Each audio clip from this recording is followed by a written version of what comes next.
In this video, we're going to review the second part of Chapter 24, covering social Darwinism and government regulation of trusts. The gospel of wealth credited heavenly help. Rockefeller would have said, "The good Lord gave me my money."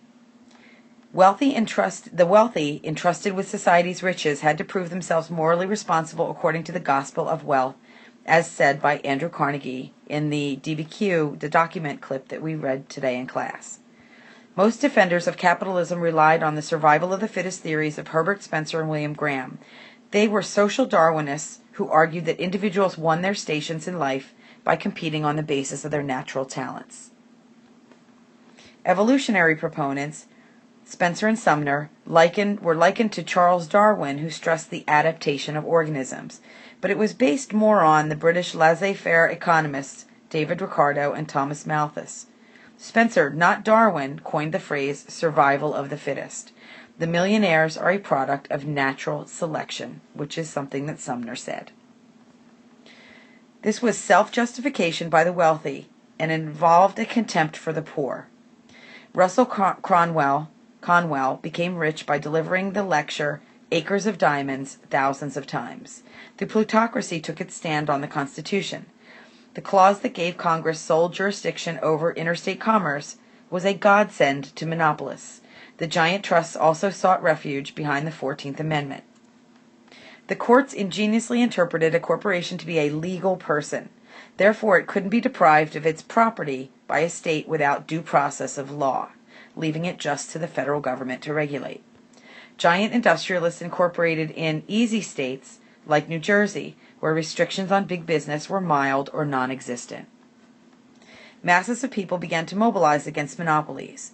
They first tried to control trusts through state legislatures, and after that failed, they were forced to appeal to Congress. Congress passed the Sherman Antitrust Act in 1890, which forbade combinations in restraint of trade without any distinction between good trusts and bad trusts. Bigness, not badness, was the sin. The law proved ineffective largely because it contained several legal loopholes. It was effective in one respect. Contrary to its original intent, it was used to curb labor unions or labor combinations that were deemed to be restrictive of trade. Prosecution of Trusts under the Sherman Act of 1890 was neither vigorous nor successful. More trusts formed in the 1890s than during any other period, and only after 1914 were paper jaws added to the Sherman Act. The still iron grip of the monopolistic corporations threatened the society, and new principles written into law by the Sherman Antitrust Act, as well as by the Interstate Commerce Act, were going to take effect. Private greed should be subordinated to public need, and that's the view behind this government regulation. The South changes and doesn't change in the age of industry. The economic conditions of the South in 1900, the South was producing smaller percentages of U.S. manufactured goods than it had before the Civil War. The plantation system had degenerated into a pattern of absentee land ownership. White and black sharecroppers tilled the soil for a share of the crop, or they became tenant farmers in bondage to landlords who controlled the needed credit and supplies. Southern agriculture was boosted when machine-made cigarettes replaced roll-your-own varieties and consumption of cigarettes increased. James Buchanan Duke used new technology to mass-produce these coffin nails, as they were called, and in 1890 they absorbed the main competitors into the American Tobacco Company. It showed generosity to Trinity College, in Durham, North Carolina, that the trustees changed it to be called Duke University. This is a picture of the new rich and the new immigrants. In this picture, a well-to-do family sits playing chess at the parlor table. This is to show the gap of wealth that was happening between the rich and the new immigrants. This is a picture of the new immigrants, a tenant family that does piecework around the kitchen table, shelling nuts for commercial use. This is a picture of a Virginia tobacco factory circa 1899, where the employment of women and children was a common practice until the late 19th century. The South remained overwhelmingly rural, and that's how the South remained the same. The New South booster was Henry W. Grady. He was the editor of the Atlanta Constitution, and he exhorted ex-Confederates to become Georgia Yankees and outplay the North at commerce and industry. Obstacles were in the path of Southern industrialization. The regional rate-setting systems imposed by the Northern-dominated railroad interests did not help move industrialization of the South along. The railroads gave preferential rates to manufactured goods moving southward from the North. In opposite directions, they discriminated in favor of the Southern raw materials, so the net effect was it kept the South in servitude to the Northeast. For example, Pittsburgh Plus pricing systems in the steel industry benefited the Northern manufacturers. In manufacturing cotton textiles, the South fared better. The textile mills proved to be a mixed blessing to the economically blighted South. Cheap labor was the South's major attraction for investors, and keeping labor cheap became almost a religion among Southern industrialists. This is a chart, or a pie chart, of the world cotton production in 1903. Mills took root in the chronically depressed Piedmont region of southern Appalachia. The white rural Southerners sought employment in company mill towns. Entire families, called hillbillies or lintheads, worked from dusk to dawn. They were paid half the rate of their northern counterparts, and often received compensation in form of credit at a company store, to which they were habitually in debt. Many saw employment in mills as a salvation for the destitute farm families in the South. There were economic miracles as well that came along with the new industrial revolution in America. The standards of living rose sharply. U.S. workers enjoyed more physical comforts than in other industrial nations. Cities mushroomed as factories demanded more labor and more immigrants arrived seeking jobs. Federal authority was now committed to decades of corporation curbing and trust busting, and the very concept of time was revolutionized, not by the clock of nature, but by the factory whistle. This is a map of American industry in 1900 showing once rural America boasting the world's largest industrial output, which was a development with enormous consequences for politics, diplomacy, and family life. The most affected group was women, who were propelled into industry by new inventions, and they discovered new economic and social opportunities. The Gibson Girl was created by Charles Dana Gibson, showed independent and athletic new women. Most women workers toiled neither for independence nor for glamour, but out of economic necessity. They faced long hours and dangerous conditions, as did their mates and brothers. They earned less, as wages for women's jobs usually were set below those of men's. The machine age accented the class division as well. Industrial buccaneers flaunted bloated fortunes. Spouses displayed glittering diamonds. Such extravagances evoked bitter criticism, and some of it was envy, but much arose from socialists and other radicals. Some were recent European immigrants. So the oligarchy of money demonstrated by the fact that in 1900 about 10% of the people owned 90% of the nation's wealth, indicating an oligarchy. A nation of farmers and independent producers became a nation of wage earners. By 1860, half of all workers were self-employed. By 1900, 2 out of every 3 working Americans depended on wages. With dependence on wages came vulnerability to the swings of the economy and the whims of the employer. Fear of unemployment was constant, and reformers struggled to introduce a measure for security, both job and wage protection, and provisions for temporary unemployment into the lives of workers. Strong pressures for increased foreign trade developed. Factories were saturating the domestic market. International trade became cheaper, faster, and easier. The flag follows trade, and empire tends to follow the flag, a lesson America would soon learn. Workers did not share proportionately with the employers. Workers became mere level pullers in the giant mechanism. Individual originality and creativity was stifled. Less value was placed on manual labor, and now factory hands employed by corporations, depersonalized, bodiless, soulless, and often were conscienceless. Directors did not know individual workers, and in fairness to stockholders, they were not inclined to engage in large-scale private philanthropy. New machines displaced employees, and in the long run, more jobs were created, though. The glutted market severely handicapped wage earners. Individual workers were powerless to battle single-handedly giant corporations. Corporations could dispense with individual workers much easier than a worker could dispense with the corporation. Employers could pool vast wealth through thousands of stockholders and retain high-priced lawyers and buy up local press. This is a picture of the Breaker Boys in South Pittston, Pennsylvania. Basically, these are mine workers and who sit on benches for hours above a moving belt, breathing coal dust deep into their lungs and kicking large pieces of coal with their feet, breaking the lumps to uniform sizes for shipment. This put pressure on politicians, and strike breakers were often imported, and they were called scabs. They employed thugs to beat up on labor organizers to help hold down the unions. Corporations also had other weapons against union organizers. They could call on federal courts to issue injunctions ordering strikers to cease striking. If defiance and disorder ensued, the company could request state and federal authorities to send in troops. Employers could lock doors against rebellious workers, which was called a lockout, and starve workers into submission. They could also compel workers to sign ironclad oaths or yellow dog contracts, which were solemn agreements not to join labor unions. This is a picture of child labor in a factory in the late 1800s. They put names of agitators on a blacklist and circulated them among fellow employers. Often workers sank into a perpetual debt to company stores as a result. The middle class, annoyed by these strikes, grew deaf to the outcry of workers. Strikes seemed foreign and socialistic, which was hence unpatriotic. Big business might combine into trusts to raise prices, but workers must not combine into unions to raise wages.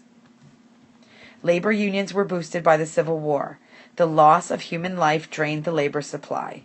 The mounting cost of living provided incentive to unionize. By 1872, several 100,000 workers had unionized.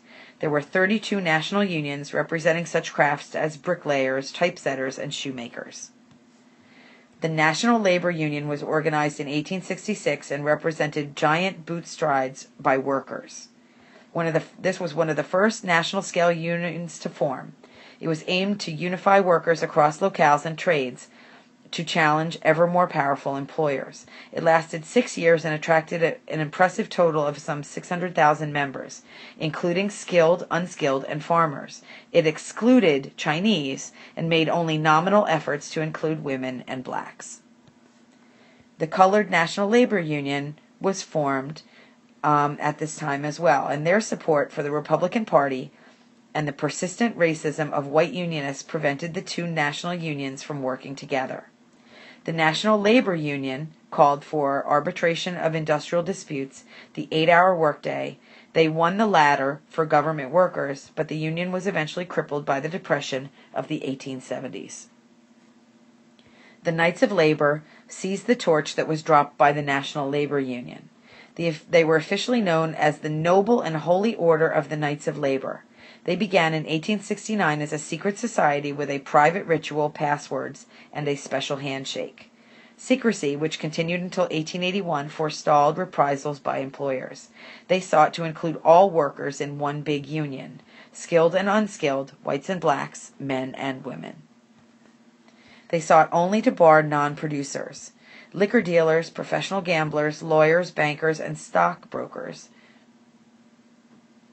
They refused to enter politics. They campaigned for economic and social reforms, for producers' cooperatives, for codes for safety and health. They frowned on industrial warfare, while fostering industrial arbitration, and they waged a determined campaign for the 8-hour day. Under the leadership of Terence Powderly, they won a number of strikes for the 8-hour day. After the Knights staged the successful strike against Jay Gould's Wabash Railroad in 1885, membership mushroomed to about 750,000 people.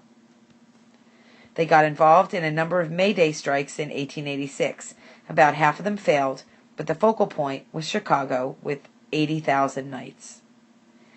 In the Haymarket Square episode, labor disorders had broken out. and on May 4th, 1886, the police advanced on the meeting called to protest alleged brutalities by authorities. Suddenly, there was a bomb thrown, killing or injuring several dozen people, including police. Hysteria swept over Chicago as a result, and 8 anarchists were arrested because they preached incendiary ideas, and they were charged with conspiracy. 5 of them were sentenced to death, and the other 3 were given stiff prison terms. Agitation for clemency mounted. John Altgeld was elected governor in 1892. After Altgeld studied the Haymarket case exhaustively, he pardoned 3 survivors. There was violent abuse showered on him by conservatives as a result, but he was praised by those who thought that the men were innocent. Altgeld was defeated for re-election. The Haymarket Square bomb helped blow props from under the Knights. They had been associated with anarchists, and their strikes had met with scant success. Another fatal handicap of the Knights was inclusion of skilled and unskilled workers. Unskilled labor could easily be replaced by scabs, and craft unionists couldn't be replaced so readily, so hence they enjoyed a better bargaining position. Skilled workers sought refuge in the American Federation of Labor, which was a federation of exclusively skilled craft unions. Desertion of skilled craft unionists dealt the Knights a body blow. By the 1890s, they were down to only 100,000 members, and gradually they fused with other protest groups. This is a picture of Mother Jones, who was a union leader. This is a picture of women delegates to the 1886 convention of the Knights of Labor. Some people didn't feel women belonged because they were afraid that they would lower the amount of pay that the union was able to get for male workers. The Elitist American Federation of Labor was started in 1886.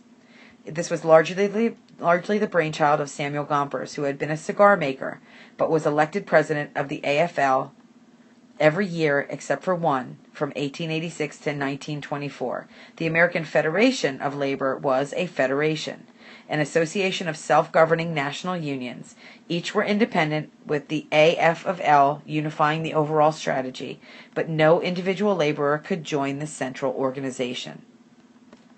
This is a picture of Samuel Gompers, second from the right in the first row, marching in a labor demonstration in Washington in 1919.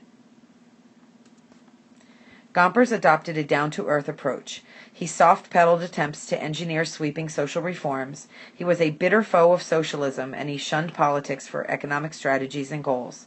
He had no quarrel with capitalism, but he demanded a fairer share for labor. All he wanted, he said, was more. He promoted what he called pure and simple unionism. He wanted better wages, hours, and working conditions. One of his major goals was a trade agreement authorizing a closed shop, which meant an all-union labor shop. The chief weapons were the walkout and the boycott. The AFL was established on solid but narrow ground. It fell short of representing all workers, and it was composed of skilled craftsmen, like carpenters and bricklayers, but left unskilled laborers, including women and blacks, to fend for themselves. They weathered the panic of 1893, and by 1900 they had a membership of 500,000. Critics referred to it with questionable accuracy as the Labor Trust. Labor conditions during that time period involved labor disorders continuing, more than 23,000 strikes from 1881 to 1900. Disturbances involved many workers, with total loss to employers and employees of almost $450 million. Strikers lost about half the strikes, but they won or compromised the remainder. The gravest weakness of organized labor was that it embraced only a small minority of all working people, about 3% in 1900. The attitude towards labor was changing. The public was conceding the right of workers to organize and to collectively bargain and to strike. Labor Day was made a holiday by Congress in 1894. A few industrialists saw wisdom of bargaining with unions to avoid the strikes, and vast majority of employers continued to fight organized labor. Nothing was handed to the unions on a silver platter, but there was still some time before labor gained the position of relative equality with capitalists. If the age of big business had dawned, the age of big labor still was some distance over the horizon. And this is the chronology from the chapter.